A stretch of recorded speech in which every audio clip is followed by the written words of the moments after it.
Hello, hello. Hello, Twitch. Hello, YouTube.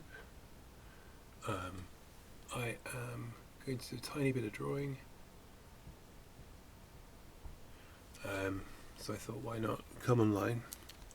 You know, keep the practice of coming online and talking to myself. It's a skill, I think. It's definitely a muscle that you have to work on. Cheers, by the way. What am I drinking? Oh, just coffee.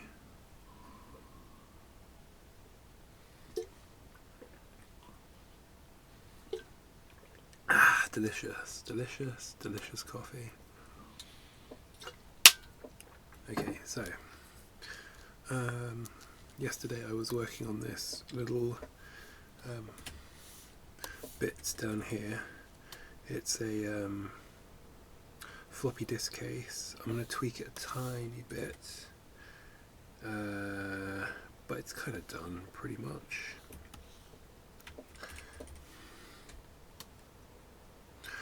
I'm also sort of beginning to think about what kind of colouring I want to do for the, because it's quite an as usual, it's quite an intricate line work with me. So yeah, I'm just trying to think about how to colour this image without it looking really busy. Oh, come on, which I'm obviously on the wrong layer here. I've bumped the volume up a little bit with the music because again I felt like the music was too quiet. What's going on? Hello?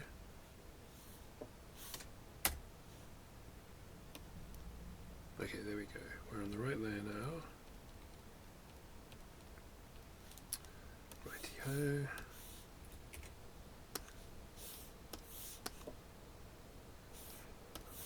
Oh right, I think that's because, yeah, there we go. Okay, flipping egg.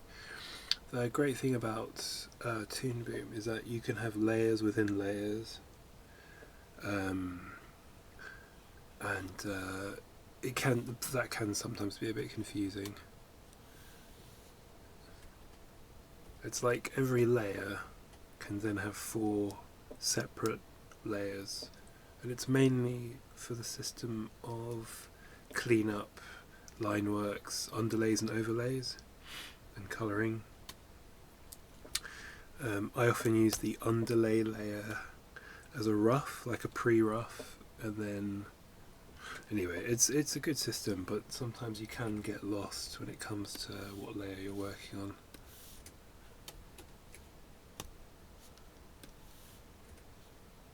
Is anyone here a fan of footwork?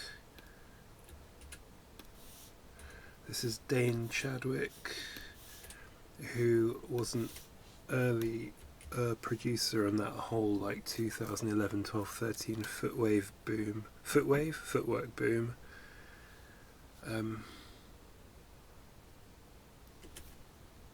Yeah, I quite like footwork. It's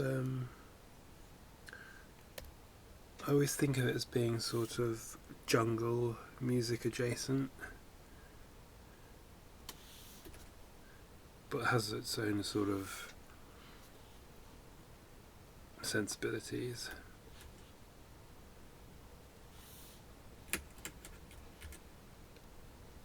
It's like, what if jungle, but, you know, the Great Lakes area?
It's good music to focus to because of the tempo and the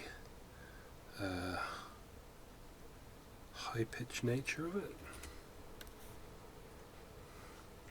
I always think of Footwork, Vaporwave and Nightcore kind of in the same sort because they all kind of came out roughly at the same time, and yeah, I was into it. Sort of like early 2010s, early to mid 2010s.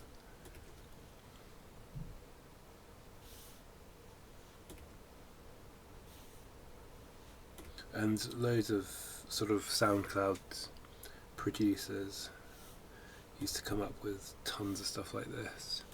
Mixers sort of mixing all three of the genres, so I think there was a lot of cross-pollination.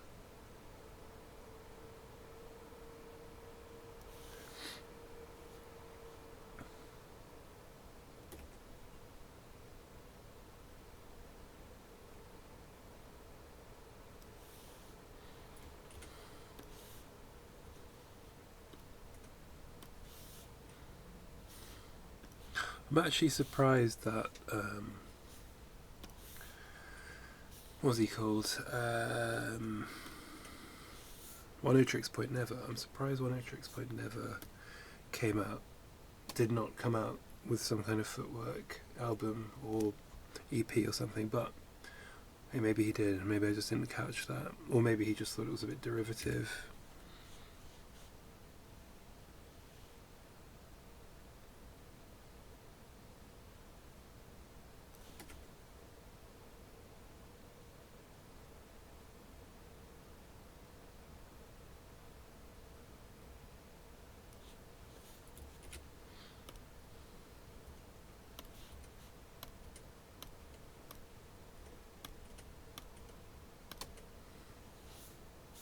It's kind of funny to think that Vaporwave is in itself kind of Vaporwave at this point.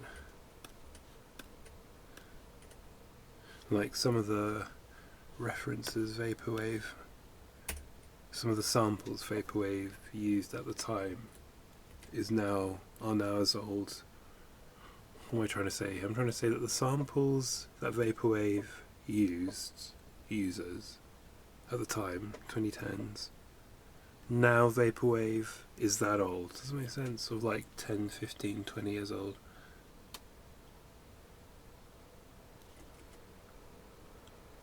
Something snake eating itself.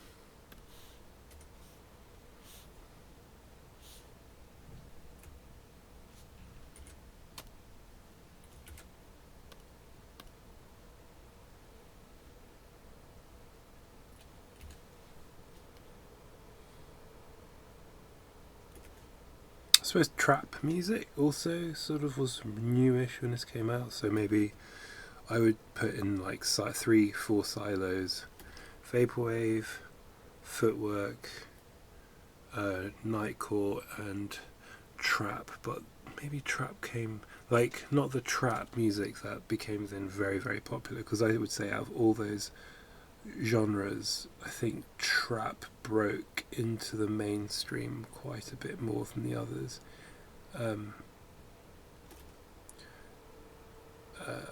But sort of trap music, the kind of Hudson Mohawk type trap,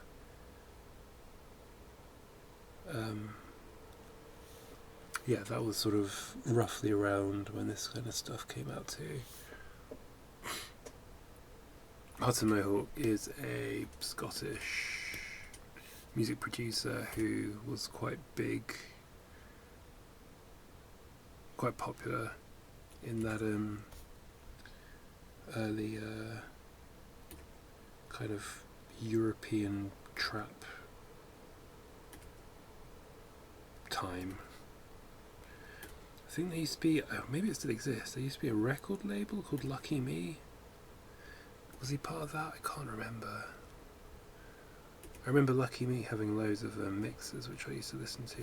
You know what, I'm really intrigued. I've not thought about Lucky Me, the record label, in ages. Let's have a look. I bet they still exist in some form. I bet they still have a Bandcamp page or something. Lucky Me record label.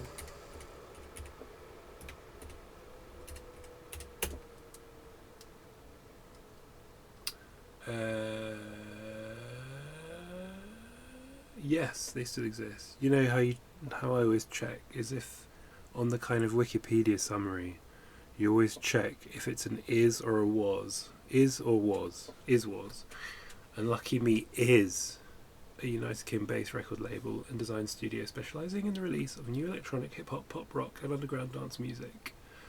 Referred to as one of the most innovative and prolific independent record labels of the decade. Blah, blah, blah, blah, blah, blah.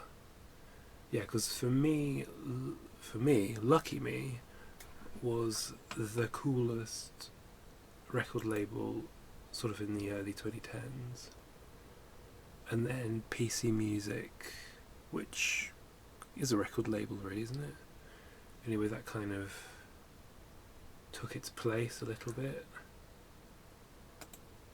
Man, oh there you go. Hudson Mohawk, yeah, so I was right. He was one of the founders of Lucky Me. Yeah, I remember them having loads of really good mixes. I wonder if they're still up.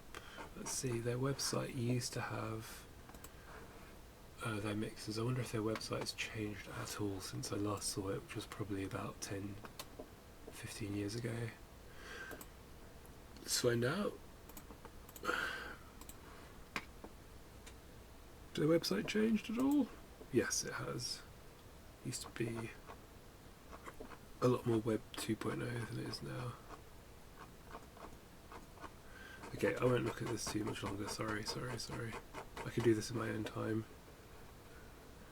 I wonder if their mixes are available still though. Oh, mixtapes. Yes. They're all on Mixcloud now. Okay, they don't host them themselves anymore. They used to host them themselves. Okay, but they do exist somewhere. The last one that came out was 4 years ago. Yeah, I'm going to download these because they're going to be like little time capsules of this kind of era. Yeah, cool. Alright.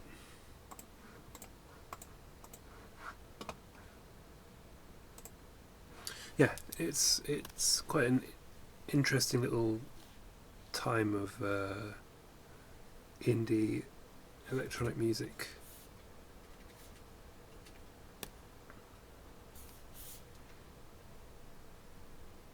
I suppose, would you say they were all part of the, probably it was all sort of part of the SoundCloud music production, like people being able to put their mixes and stuff on various music hosting websites. So maybe that's how I'd classify it. In fact, how did One-O-Trix.Never, when he released Echo Jams, did he just have that on a website, or was it on one of the music hosting, sound hosting websites, I wonder?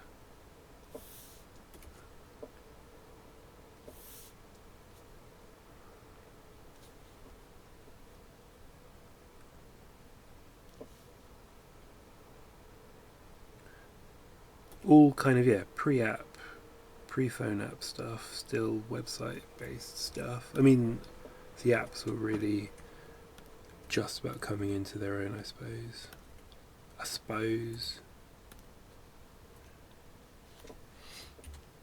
And that's music chat for the day. I'm just tidying this up at the moment, and then oh wait, I need to add like a lock detail to it. I'm not sure if I'm happy with the way I've done that from yesterday, so I might make it a little bit more sophisticated. also need to work out, like I said, how I'm going to shade all of this, because I'm just sort of going in hard with the line work.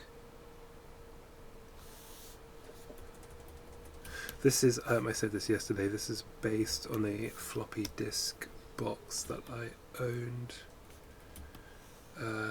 years ago.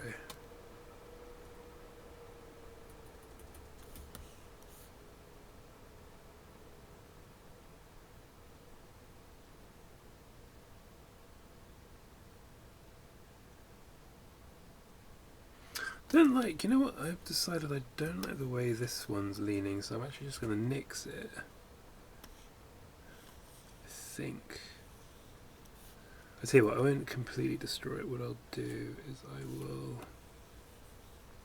put on a separate layer, because maybe I just want them like this.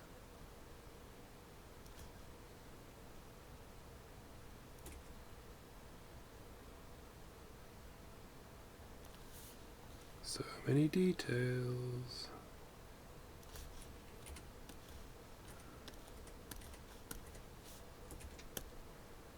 Oh my god, today was very funny for me. I mean, maybe this is the wrong way of putting it. Maybe it's not funny, but sort of. Okay, yeah, I'm gonna say it was wryly funny.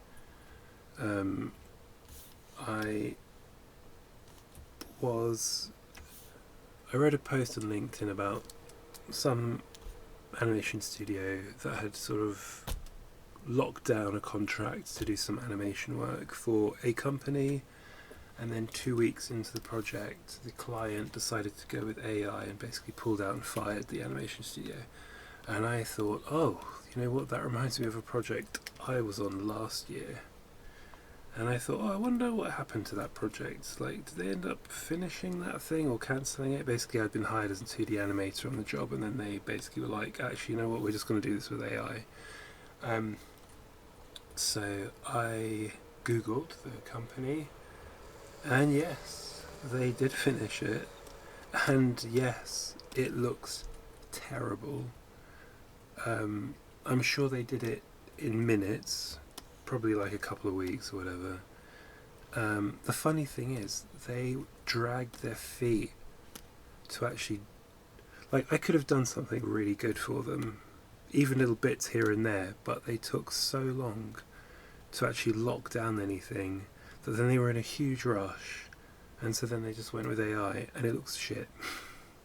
So if that's the way the industry has to go, then that's the way the industry has to go. But man, that is so disappointing. Let's like, yeah, anyway, whatever. I'm not going to go on a complete rant, but I did find it very funny. It looked really, really bad. There were so many mistakes, so at least I got a bit of schadenfreude about that.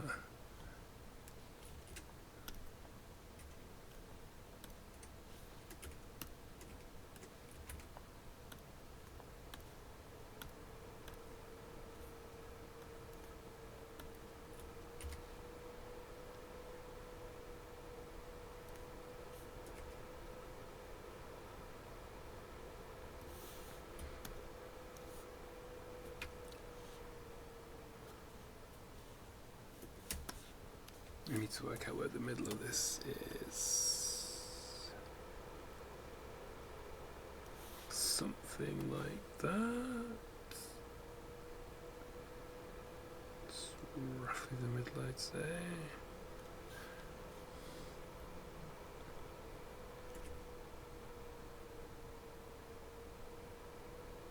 These guys are rocking stilettos. Oh, sorry. YouTube watches the music. There is a chorus or a sample. Some sassy sounding ladies are saying that they are rocking stilettos because they mean business.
I suppose that's the thing. Sorry, I'm mulling over the whole this project and then being replaced by shit AI generated animation. And I suppose had they said, Tom, we want to hire you, but we actually want you to do really bad, terrible work that won't take very long, then fine, maybe I would have done that. But you tend to kind of want to work. You know the expression, you're only as good as your last job? Well, that's the thing, you kind of want to do good work, especially if people are paying for you. So yeah, just quite weird. What do advertisers want from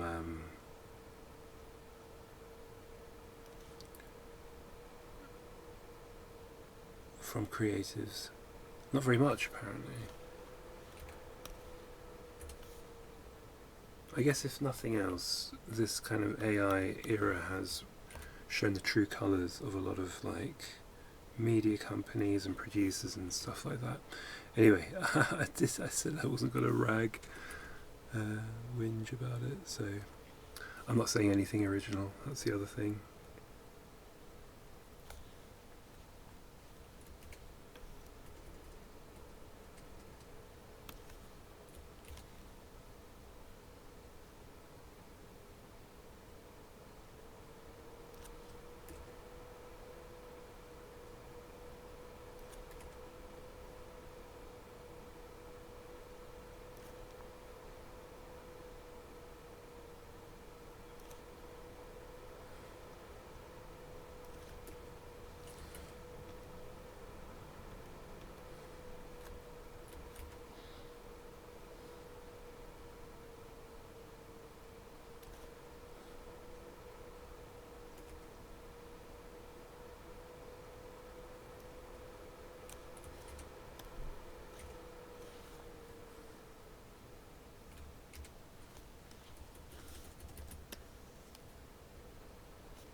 It's alright though, because, you know, I'm not going to stop. I'm just going to keep working.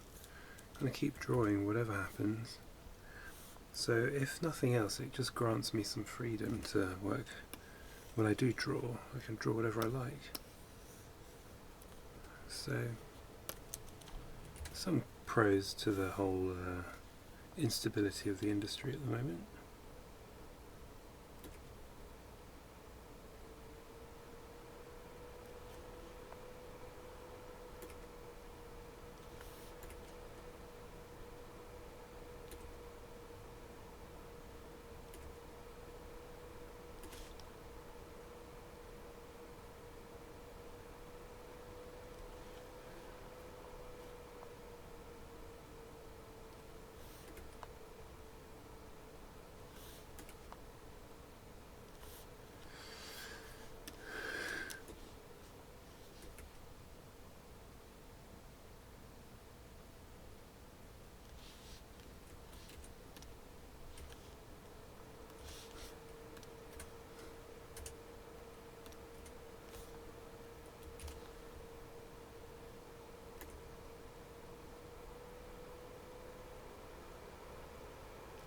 I was thinking about doing maybe some kind of cute overlay for my because I looked at a couple of other art Twitch streamers, and some of them have like an overlay that they put so that they can kind of frame their presenter window cameras and I don't know, I guess it makes it look a little bit smarter, sort of. And maybe I thought I could do something similar, sort of, I don't know, organise the actual view a little bit better. One thing I definitely like is the way that I've got at the moment the music that's playing, that title I feel like could be a lot nicer than it is. I know there's lots of like JavaScript type stuff that you can get. I don't want it to be too busy, but it's very basic at the moment.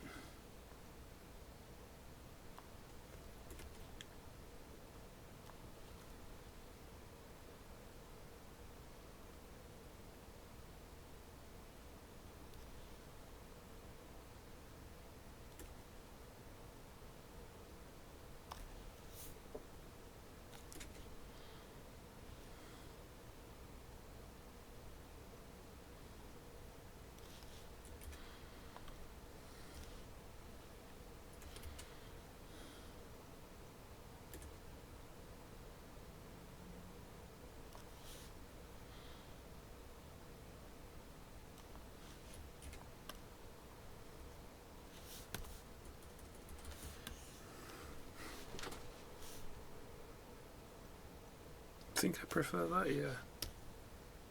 Okay, cool, right. Close up this line, do the lock design, move on.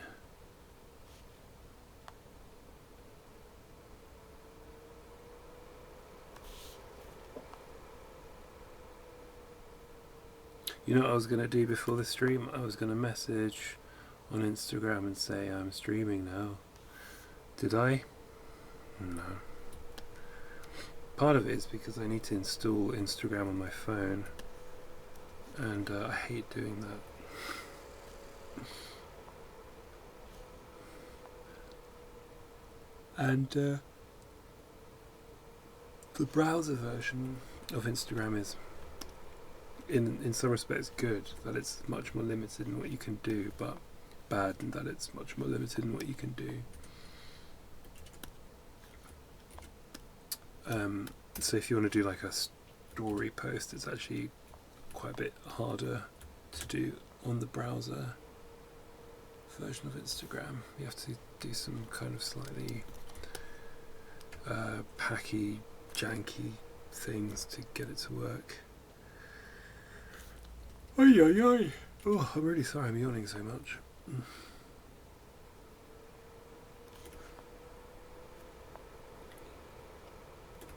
actually going to make the lock design a bit more like this.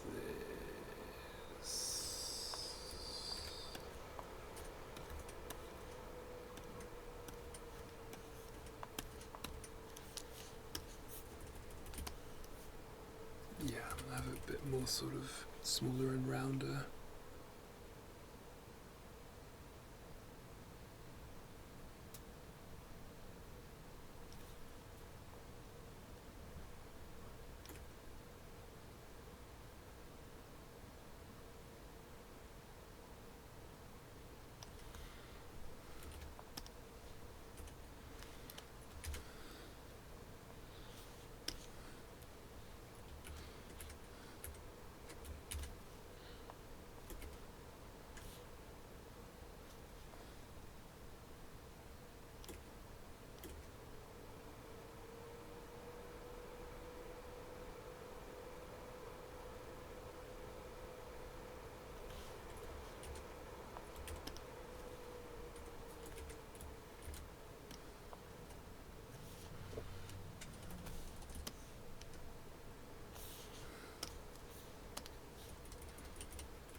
Oh, yeah.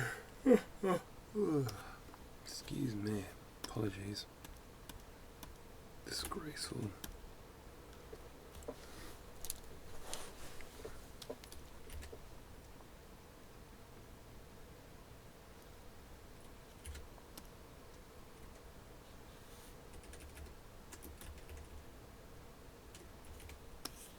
I'm definitely struggling with this.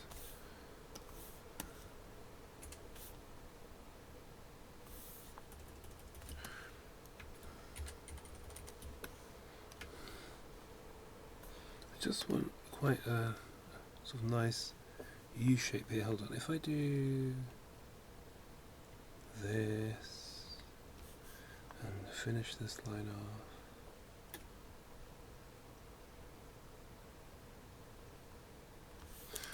And then if I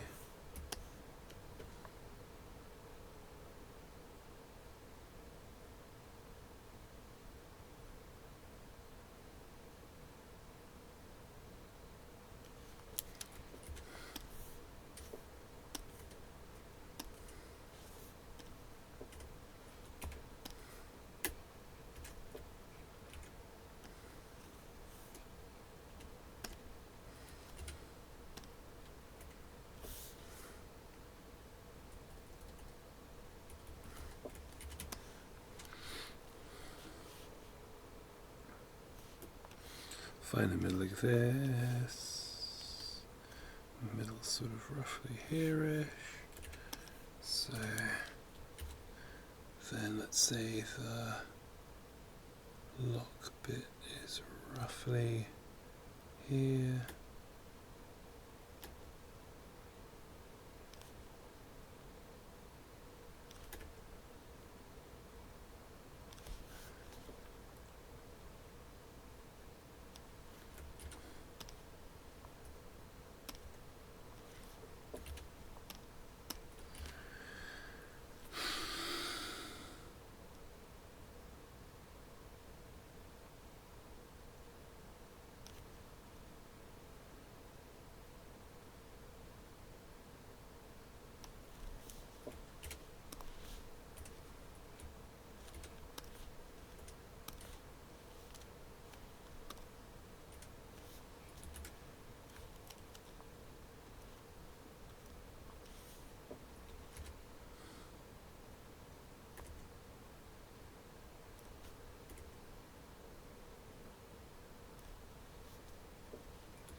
Oh, is that the end of the album?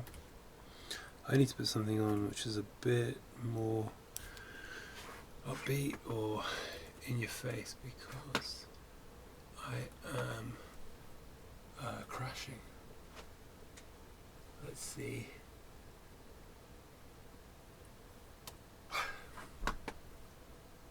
Something to keep me awake, but doesn't have what's it? Vocals. It's a toughie actually. Let's see.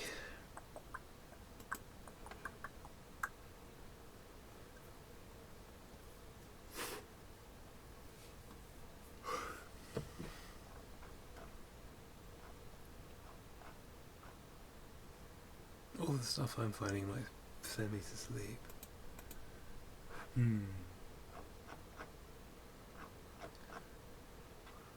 Okay, you know what, I might put on another footwork album on, but this one will be by Machine Drum. I'm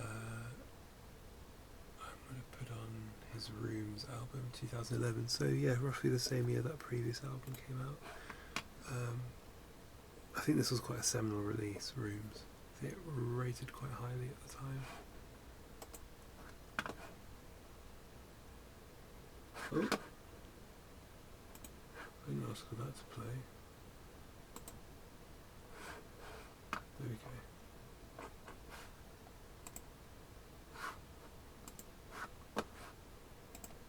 go. Alright.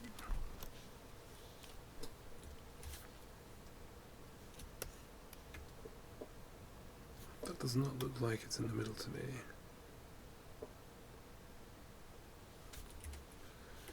How? How is that possible?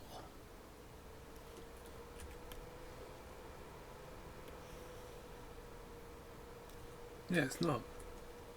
What?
That's better.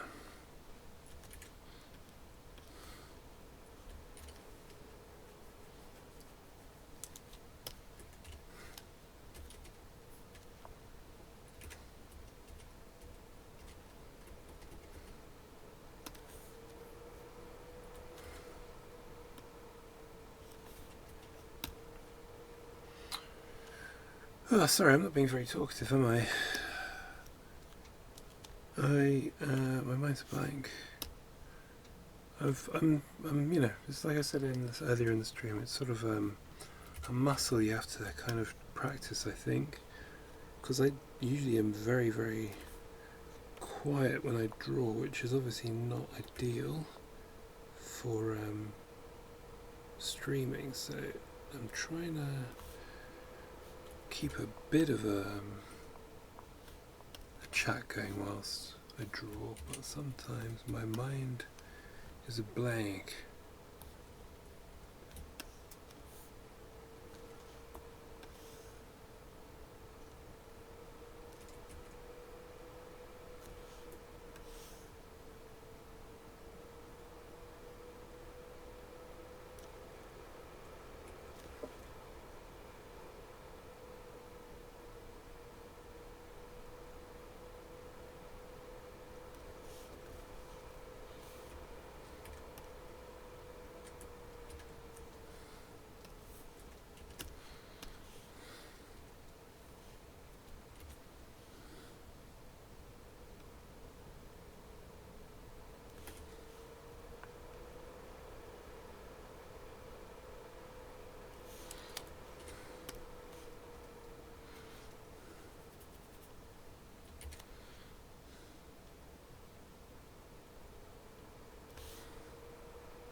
Yeah, you can definitely tell in these particular kind of footwork tracks. There's like some real, almost jungle vibes to them.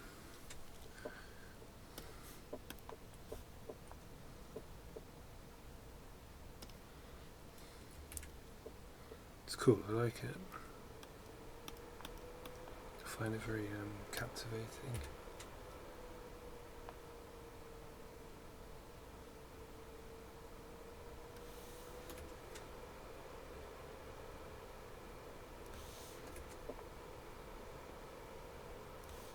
Yeah, and Machine Drum's a bit of an unsung hero. He's quite talented. He's done lots of sort of various albums in various sort of electronic and dance genres. He did like 2 or 3 albums which were footwork and kind of ghetto tech influenced, and Rooms is definitely the one to go for if you want, in my opinion, the best one out of that sort of period.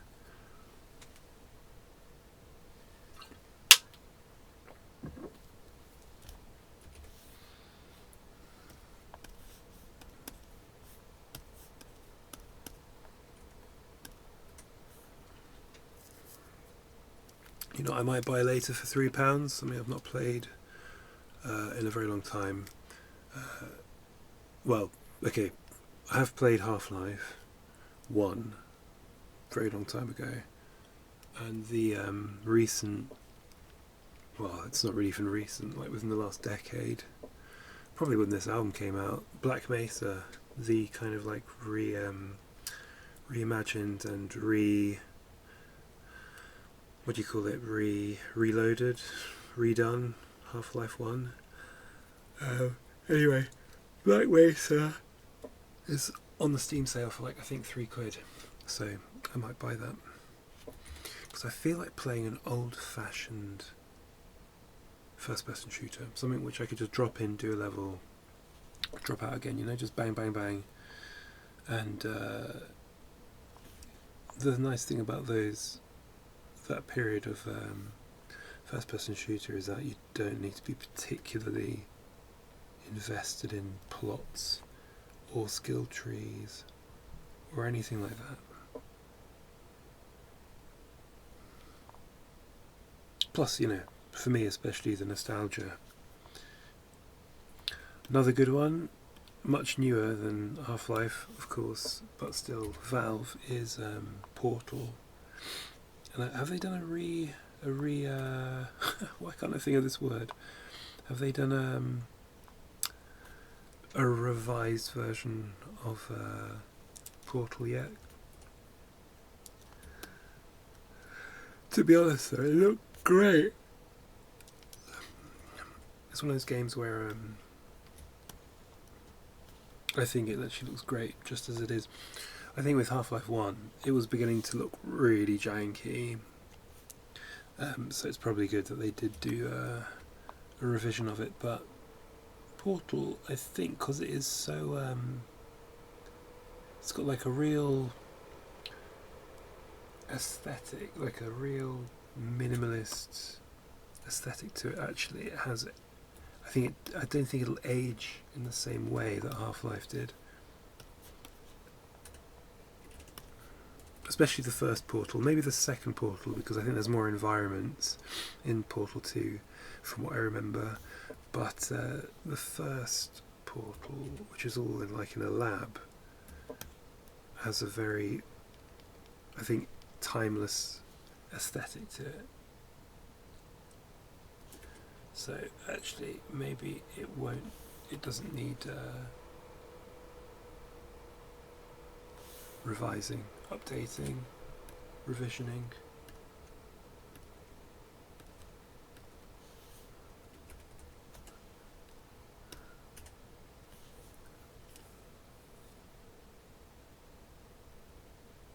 Wonder if it's worth me letting anybody know I'm streaming. I mean, I've now been streaming 45 minutes, so maybe at this point it's not worth it. I'm going to stream for another 45, I think.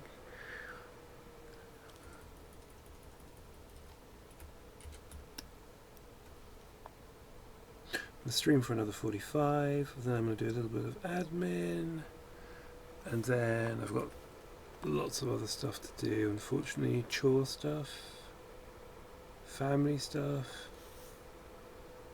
never ends.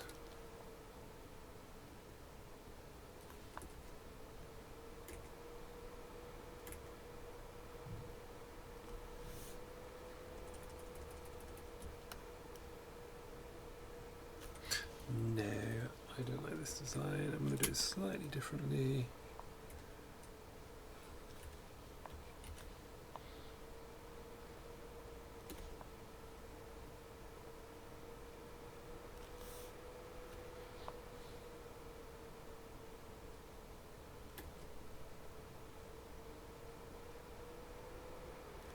Remember that this is all going to be so tiny, so there's not a huge amount, there's not much point of really trying to perfect all this sort of bit, because it's just going to be really small. See what I mean? You can barely see it.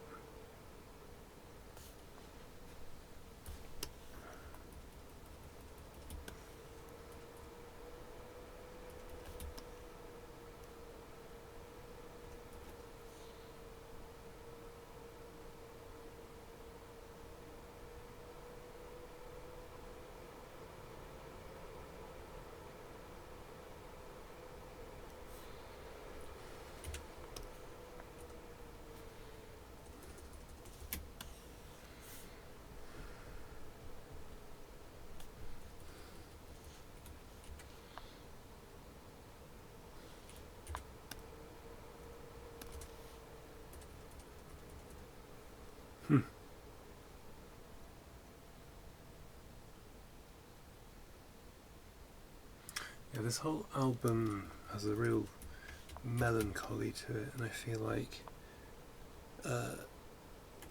this kind of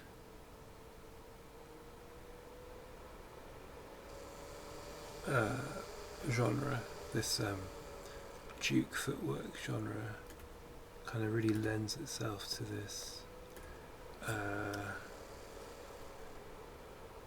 coldness.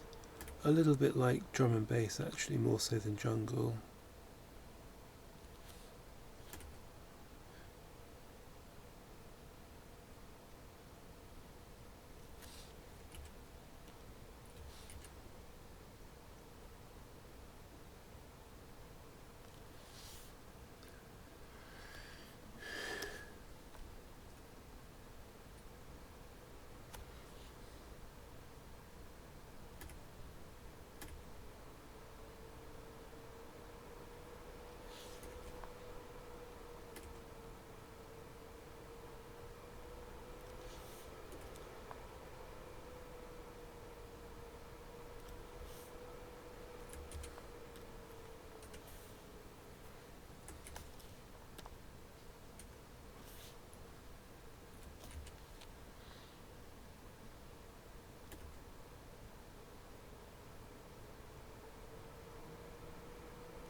Yeah, I wonder what kind of overlay I could do for the stream. I think I'm going to do something really simple, but something that kind of ties it all together a little bit, so it's not just the main view of what I'm working on and then the little view of me in the top left and then the view of the this view here of my hands on my thing. I think I'm going to do something where I can tie it all together a little better. We'll see.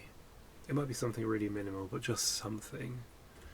Because if I switch my views, then I've got this one and this one.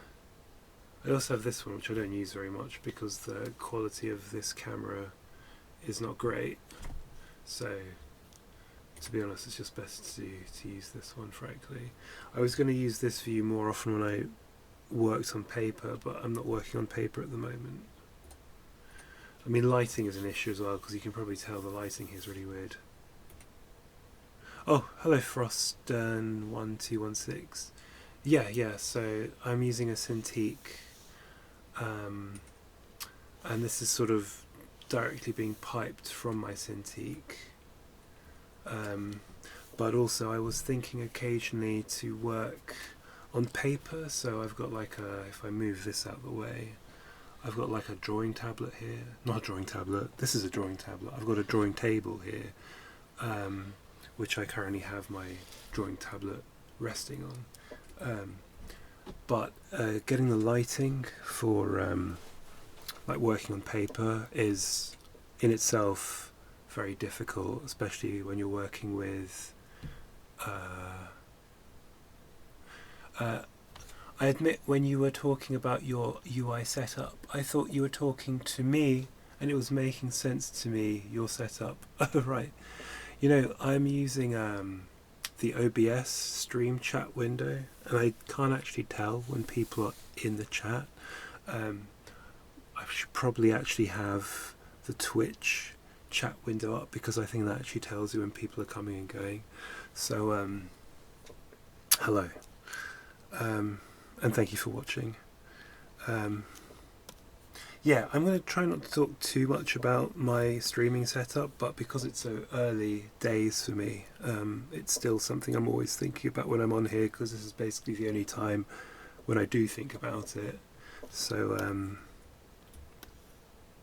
yeah, I think like some kind of simple overlay would kind of tie it together, make it look a little bit more professional compared to some of the other streamers out there.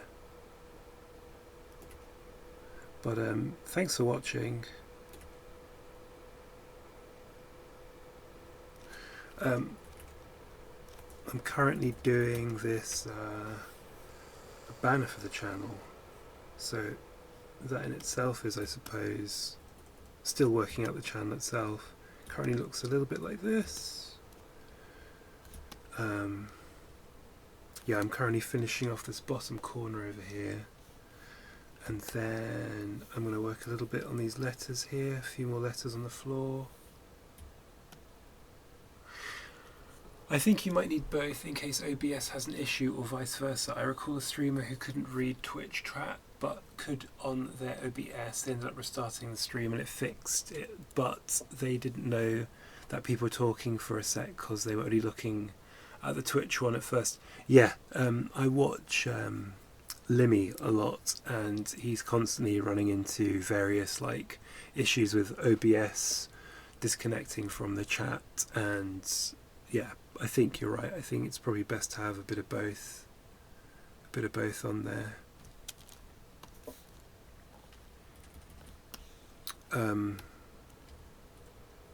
Yeah, actually, you know what, funny enough, I have got an app on my phone that also connects to the Twitch stream, and I'm just being lazy because that does tell me when people are online, so I suppose I could use that as like my third monitor, have my phone there, and I can check when people come online then. Anyway, I appreciate your advice, thank you.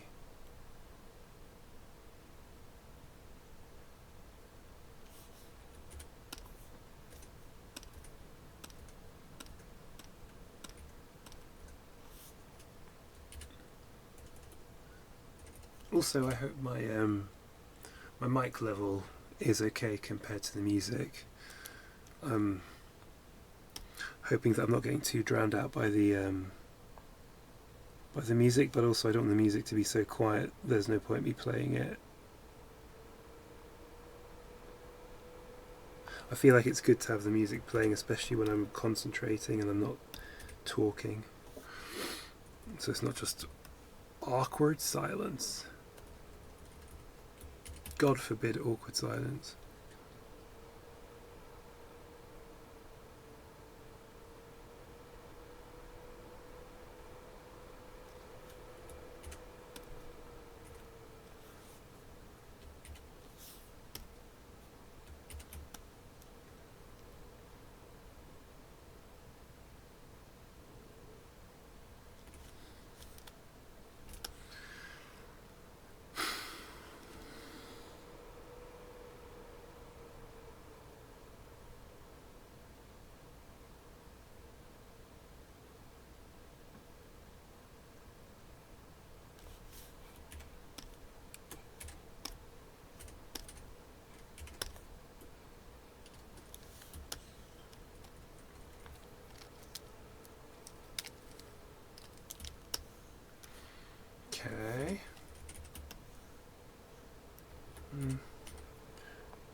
Right now the music is chill enough that it doesn't drown you out, but maybe if there was more singing in the music it might be, but for now it's okay. Yeah, I'm trying to avoid play anything that has like a really prominent vocal in it, for sure. I was saying in the stream I was doing yesterday that I should really come up with a streaming playlist where it's all a bit more instrumental driven music. Again, I'll get around to it. I'll get around to it.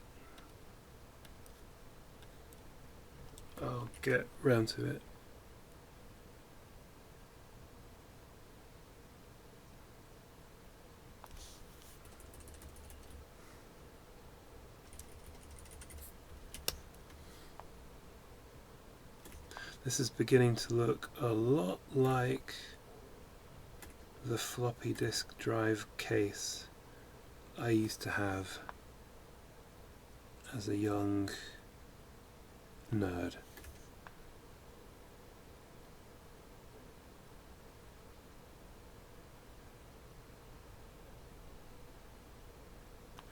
I had a cousin who had a friend, I think he was sort of an acquaintance, who for like a tenner would just give you a stack of pirated games on floppy disk drives. This is like in the mid-90s, so obviously as a very poor kid with just pocket money to keep me going, I used to buy these floppies off this criminal, and half of them didn't work but it was so cheap that it was okay, it was forgivable. And also, you know, the fact is I couldn't really complain because what I was doing was buying pirate software. Even back then.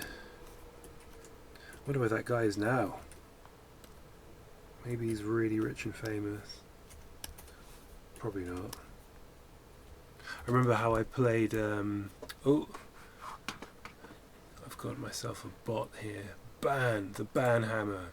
Ban. There we go. The first time I played Duke Nukem was off of one of these pirated floppies. That was a good time. Mech Warrior 2, I think, as well.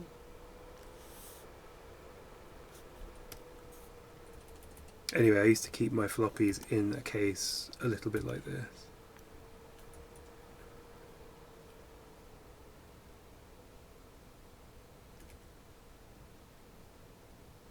Yeah, if it isn't obvious, it probably is, but if it isn't obvious, I'm quite old. I'm one of those old farts you hear so much about.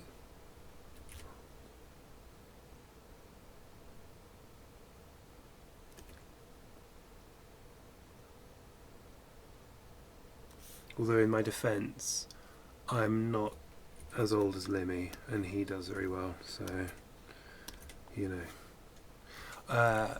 Half Price Books was the main way I played games, all used, of course, but they were pretty cheap. Oh yeah, sure. Yeah, that's a pretty good way to do it.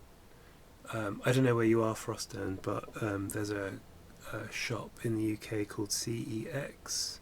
And actually, even before CEX, there was a place called Cash Converters, which I don't think exists anymore. It was kind of a pawn shop, a PAWN, not PORN, a pawn shop. And yeah, you could buy pretty cheap games there too. But, you know, there's cheap, and then there's ridiculously cheap. And my cousin's friend was in the ridiculously cheap end, but again, half the stuff you bought didn't work, so I suppose you had to price that in.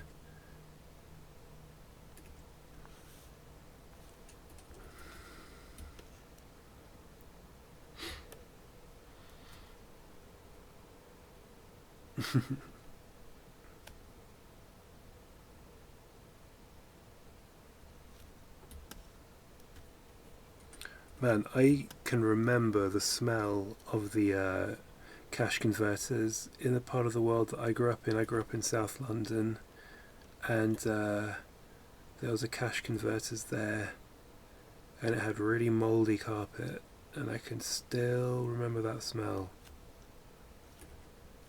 Funnily enough, I always think Blockbuster Video used to have that same musty carpet smell.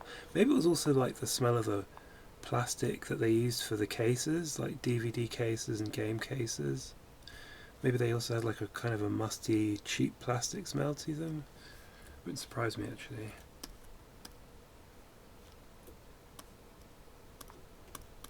Rotting plastic.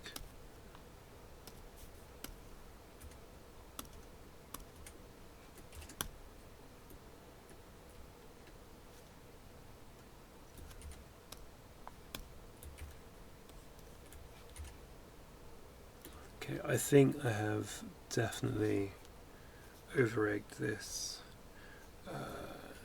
disc case. I think I can leave it at that for now. Actually, you know what, I'm going to do one more little detail. Let's do it on the layer on top. First of all, let's put that all on the same layer. And then on the layer on top, if I do that and I do that,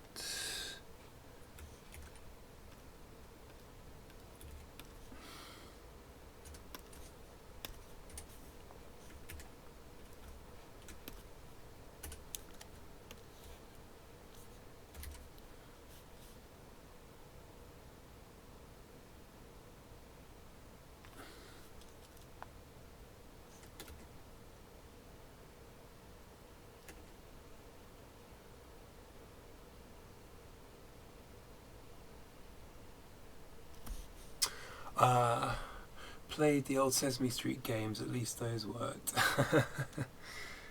Oh man, I think I may have missed the games. I should look into that. That's actually a good reference. Yeah, thank you. I should look into that, funnily enough. Considering what this channel's all about.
Okay, and then we probably need one more here, and then I am really done with this. Okay, so no, that was a silly move. Hold on.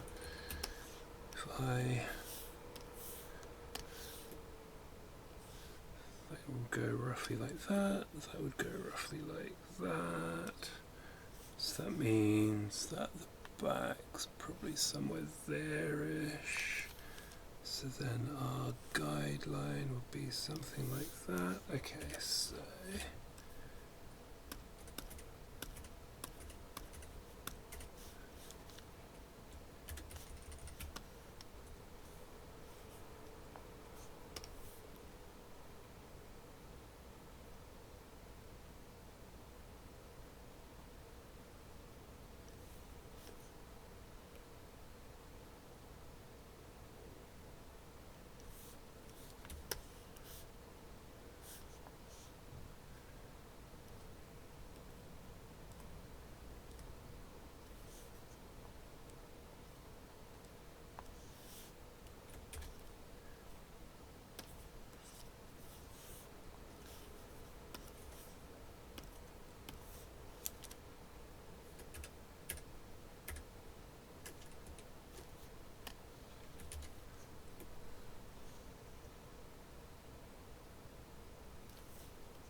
Were they any good, by the way? Sorry if you're still there, Froston. Were the old Sesame Street games any good?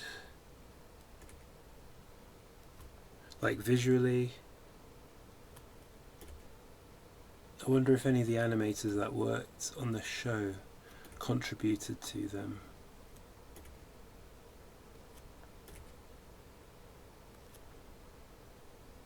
I want to work out, there's a software, there's like a very early 2D software that they're using in the sort of early 90s episodes of Sesame Street, and it has a really particular like way of animating their characters. I want to know what that was, what software that was, because it'd be curious to see if that would be something I could recreate in Toon, which is the software I'm using. I'll Google that later, actually.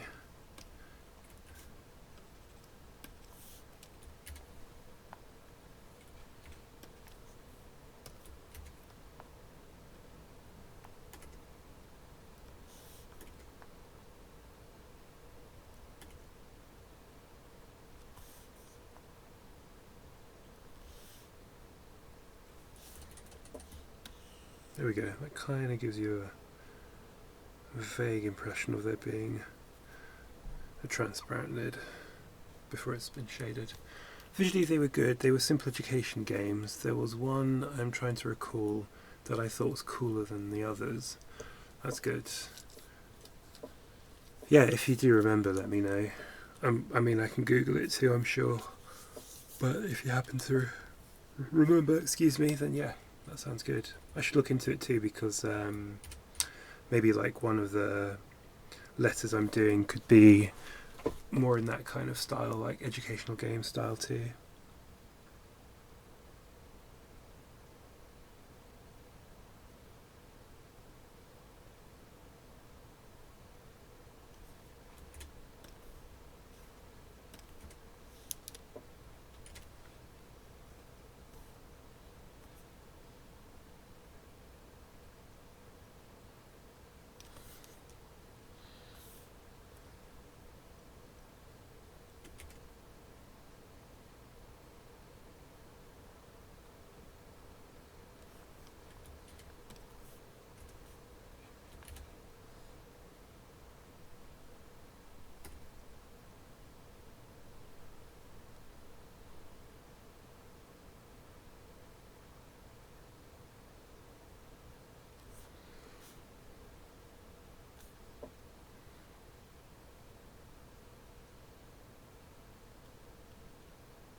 That person was not interested in having her time wasted.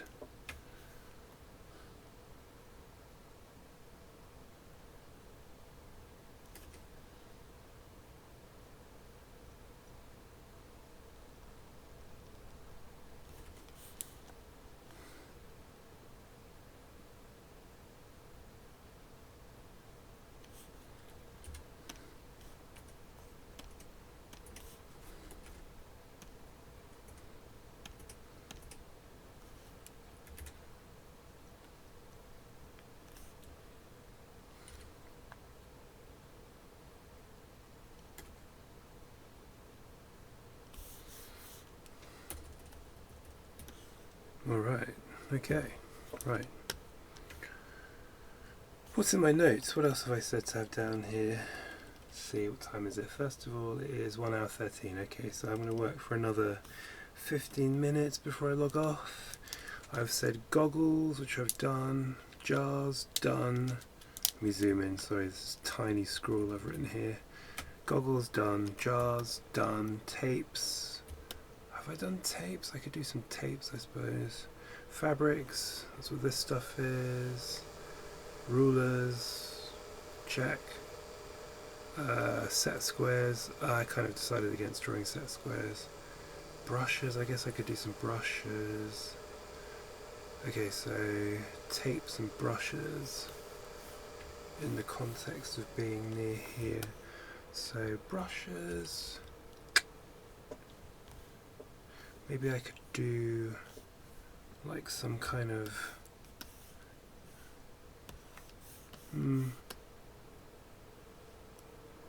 Something to keep the brushes upright, so I don't know, something cylindrical with some brushes in it. Let's have a look. First of all, let me put that on the drawing layer. Oh, hello. Cut, paste, cut, paste, and computer's chugging along here. You could really hear the fan. This is another thing I've noticed, is I need to maybe think about where my mic is placed, because you can really hear the fan going sometimes.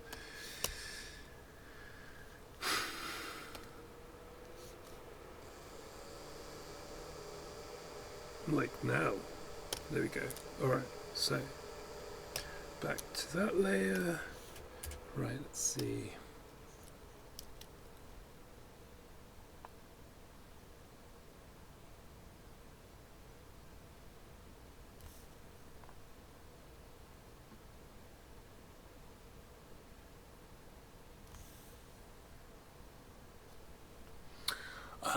My favourite was Grover's Travels. There were 2 difficulties. It was a point and click story game. You know what, I'm going to write that down right now. Where's my notebook? Where did I put my notebook? It's over here.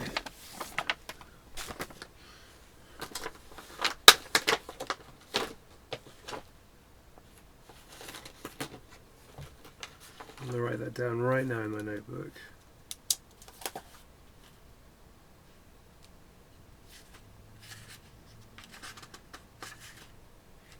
Who needs Google? That's what I say. Who needs Google when you've got Twitch chat?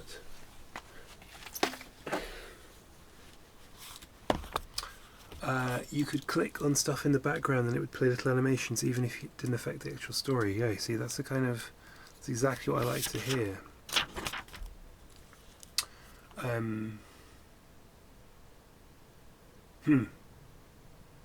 I mean, I'm pretty set on doing this ABC animation, just pure animation, but who knows, maybe the next thing I do will be more of an interactive kind of thing, like a point and click, but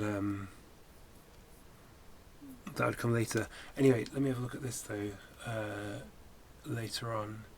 Grover's Travels. Thanks so much for the tip, Frostern. I'm hoping I'm saying that right. Grover's Travels. Point and click. Nice. Oh look, see, it is kind of good to have this third view after all. You can see my terrible handwriting. Brilliant. It's worth it. It was worth having that camera up there after all. Ooh. Totally worth it.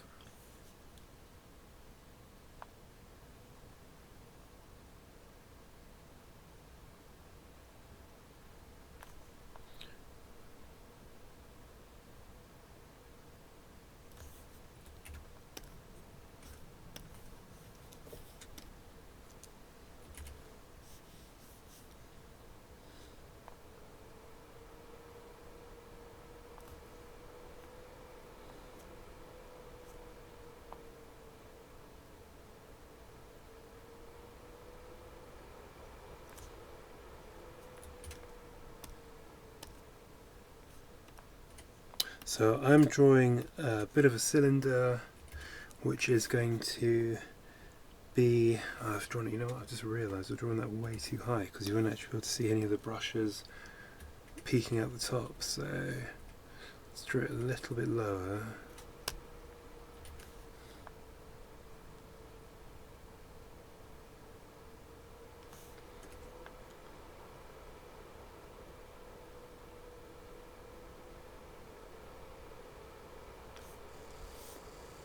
Maybe it could be like this cylinder I'm drawing, it could be from an old like giant can of a tomato paste or something.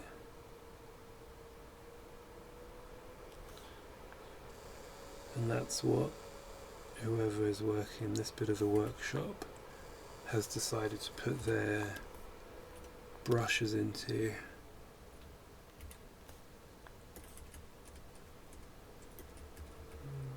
Yeah, no, I'm doing good.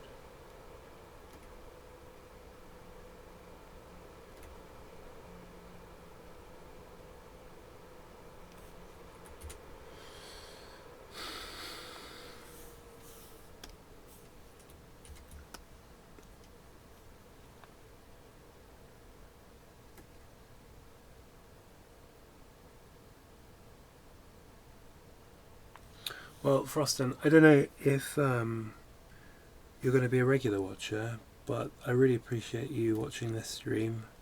I think the next time I'm going to be online and streaming will probably be Monday or Tuesday next week. I don't really have, I mean, very rarely I have the time to stream in the evenings, but maybe I'll do that over the weekends. But more likely than not, I will be doing it at some point in the afternoon, Monday or Tuesday next week. And I'm still kind of debating whether I let people know on Instagram or what else am I on? I'm on LinkedIn. I don't know if it's appropriate to tweet about tweet. I don't even know what the verb to LinkedIn is, to post a notice or whatever about streaming on LinkedIn. I don't know if that's appropriate, but I could definitely do a LinkedIn story maybe. But it just feels a bit desperate. But maybe I am desperate. Desperate for growing this channel.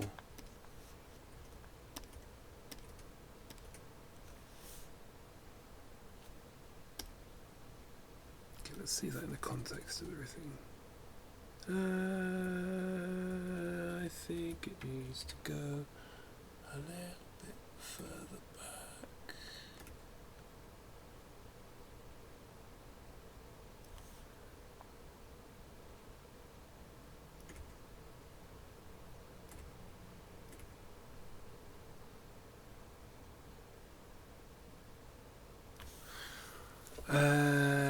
Might be here, might not. I work those days, but I hope those streams go well. If I don't make it, well, hey, look, listen, thank you for being here, just even this one time. I appreciate it, because you've told me about this Grover's Travels educational game, so I'm going to investigate that. That is good enough. You've already done your job. So thank you, appreciate it.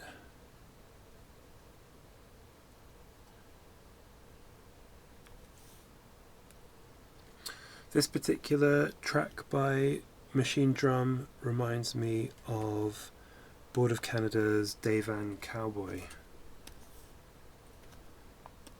Dayvan Cowboy. It's that kind of honking bass in the background.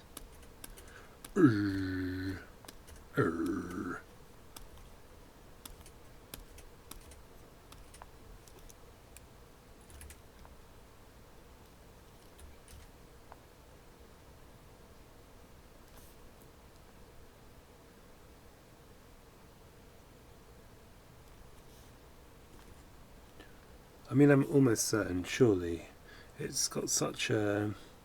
It sounds so reminiscent of that track. This must be like a knowing nod to Boards of Canada.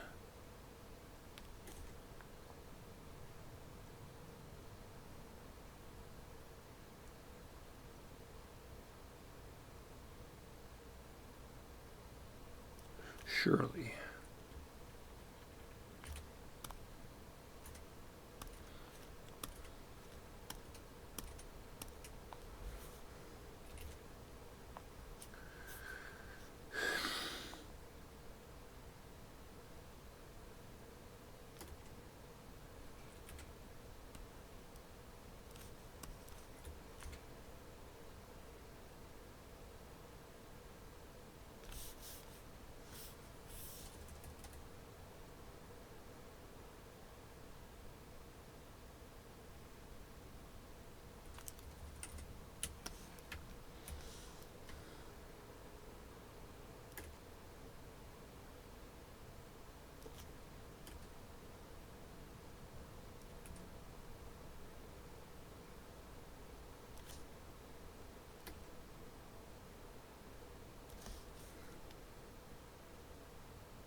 This makes me want to put.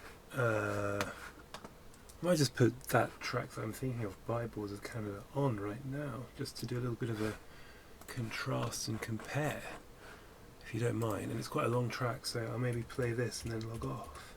I think it's Dave Van Cowboy. Yeah, there it is, Dave Van Cowboy, I was right.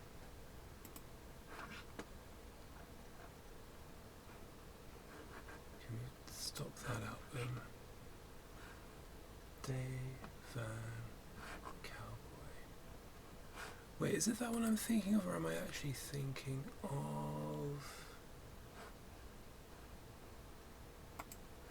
No, maybe it's... Is it? Let's find out. Yeah. See what I mean? It has like a... There's definitely something there, reminiscent. Anyway, I'll let it play out. But it always reminds me of this track. Might just be that it's in the same, like very similar harmony. Same key or something.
This track has quite a good music video. I mean, like a very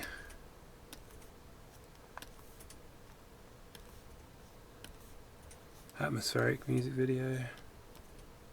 Sorry, I talked right over the transition there. Oops.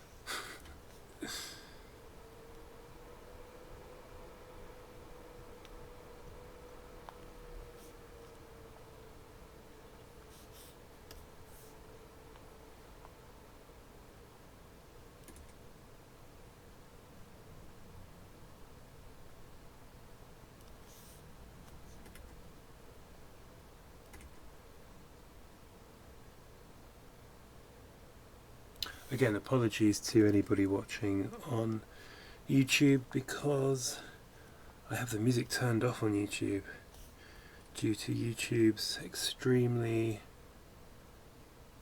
strict copyright policy.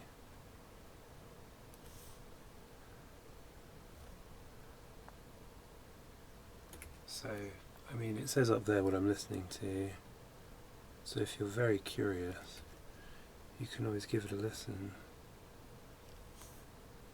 but I can't have it piping through on the stream itself, at least not for YouTube.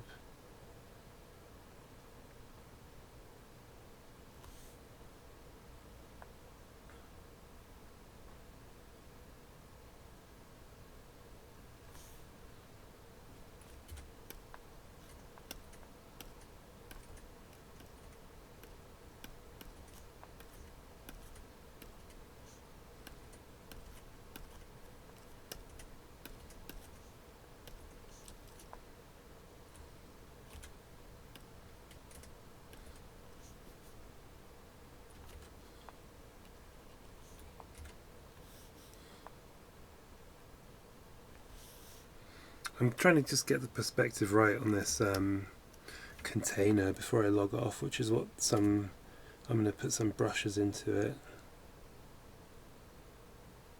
Brushes and actually all kinds of various artistic materials, artistic tools, stationery, I guess is the word I'm looking for. Artistic stationery? Do you call artistic stuff stationery? Feels condescending. Tools with which to make art from. There you go. Anyway, there you go. That was Dave and Cowboy, which, like I said, vaguely, or actually quite a lot. Maybe it's the melody. Reminds me of that machine drum track.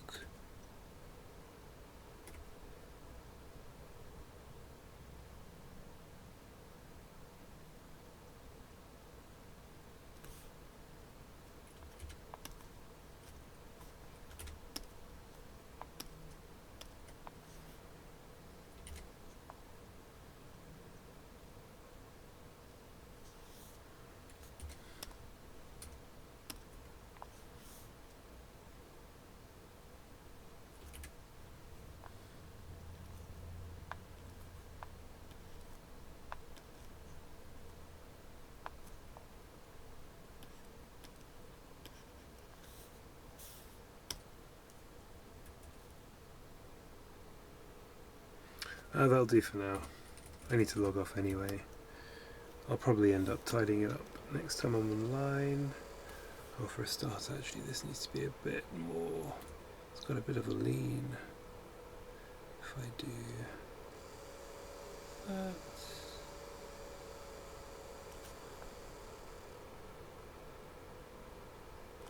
Okay.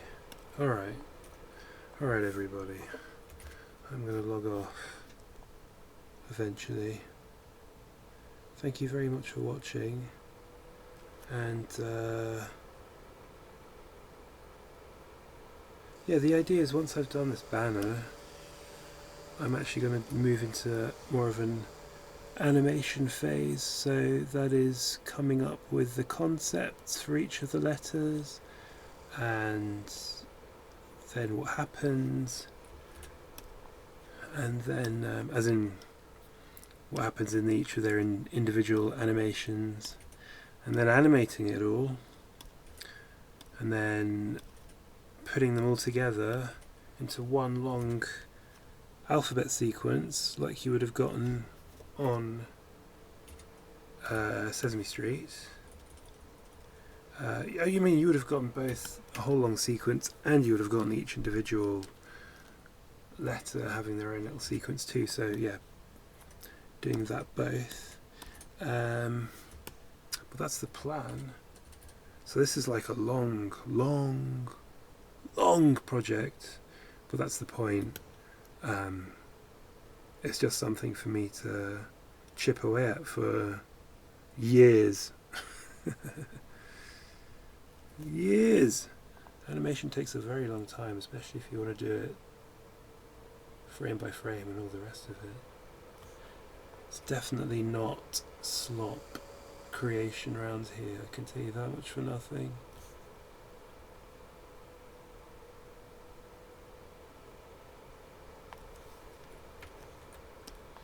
Just a lot of old school drawing on a tablet, which doesn't feel that old school, but I suppose maybe at this point it is.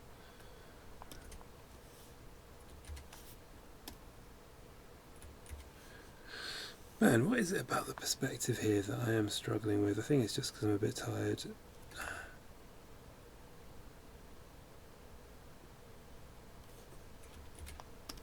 You know what, I'll come online on Monday, I'll take a look at it, I'll do one like little tweak and it'll be fine. But there's definitely something up here. Come on, I need to work this out before I log off, or it's going to annoy me. I think it's this bit here.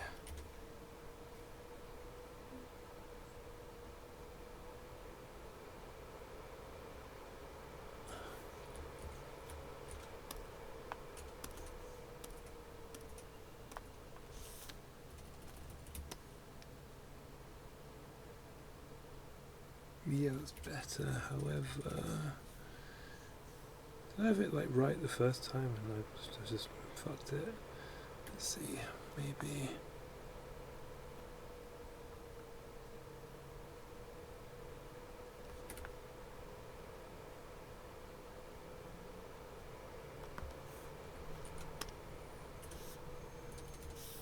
Around? No, that's not it. That's definitely not it.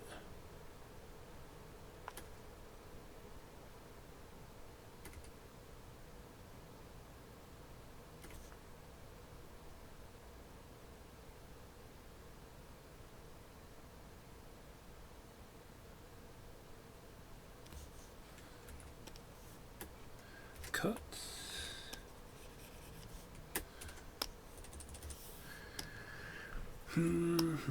Getting there, getting there.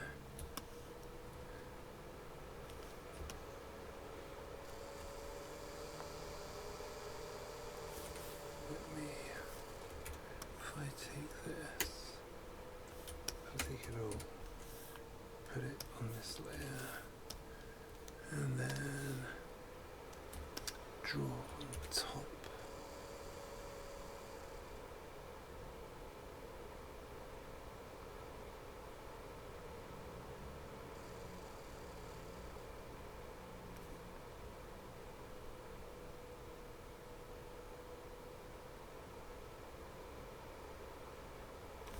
See, maybe that's what I'm trying to do.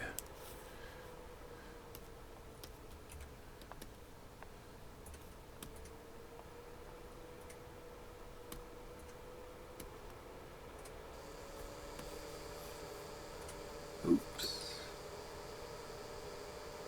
Come on. I think my computer's tired. It's taking so long to do stuff right now. Oh my goodness.